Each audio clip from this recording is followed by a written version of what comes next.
et qui n'est pas touareg. قال لك أنت بصفتك مانك تارقي وأسود، شنو اللي جابك لصفوف الثورة؟ نقول له انه اللي جابني انا للثوره هو مثلا يعني اني جيت نقاتل على اجل الحق، يعني الزواج اللي هو كلنا يعني ما في يعني فرق لا بين تارقي ولا بين عربي ولا بين اسود ولا ابيض. Il dit oui que c'est un mort, un mort arabe, Haratin. Il a rejoint les rangs de la révolution parce qu'il voit une cause juste. Il est obligé de la suivre comme tous ses frères. Et il subit les mêmes humiliations, la même misère que les autres. Donc il est obligé de... c'est son devoir de prendre les armes avec tous ses frères. Où il n'y a aucune différence entre ni les Arabes, ni les Touaregs, ni les Noirs. Nous sommes tous les mêmes, unis au sein de la même cause. Il n'y a pas d'âge limite pour entrer dans la rébellion parce que ces jeunes gens, ces orphelins, nous sommes obligés de les récupérer. Nous sommes obligés de les garder parce qu'ils n'ont plus d'autres familles que nous.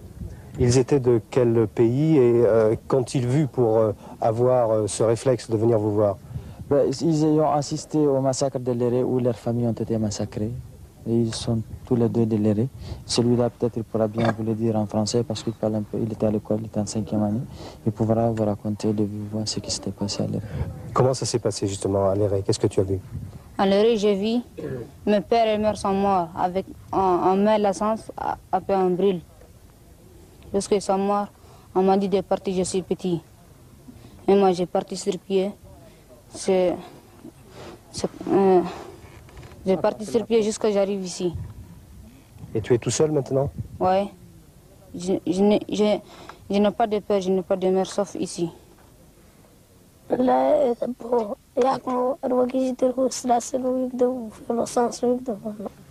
Il dit qu'ils arrêtent les gens, ils les enchaînent, ils les placent sur la place publique, ils leur versent de l'essence dessus, ils les brûlent.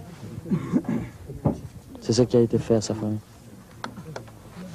Chaque fois que les rebelles font une attaque, l'armée malienne fait des représailles sur les populations civiles, les campements, les femmes, les enfants. Et ils massacrent tout le monde, ils font des communiqués et ils disent que l'armée a tué tant de rebelles pendant que c'est des civils innocents. Les communiqués officiels disent que vous êtes des brigands, des bandits et des gens qui cherchaient à voler du matériel plus qu'à défendre une cause. Nous ne sommes pas des bandits armés, nous ne sommes pas des mercenaires assoiffés de sang, nous sommes des jeunes gens qui ont été contraints à prendre les armes.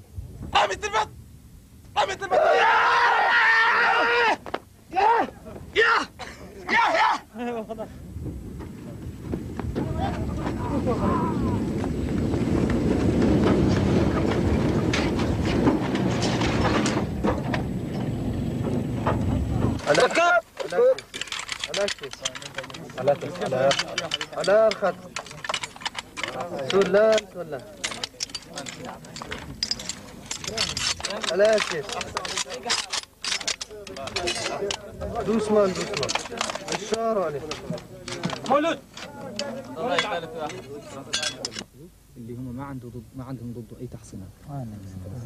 Il dit que les Maliens sont souvent immunisés contre les fers.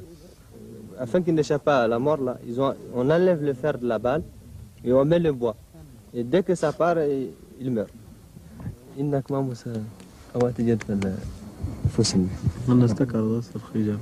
C'est un talisman anti-balle. Alors qui le fabrique et qu'est-ce qu'on trouve dedans?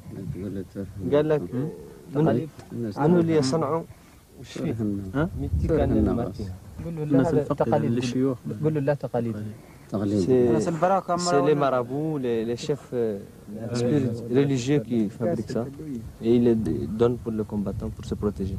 Les Maliens disent, je crois, que vous avez des pouvoirs maléfiques plus que n'importe quel combattant et que vous tenez un peu du diable et du démon dans le désert. Vous leur faites peur, très peur en tout cas.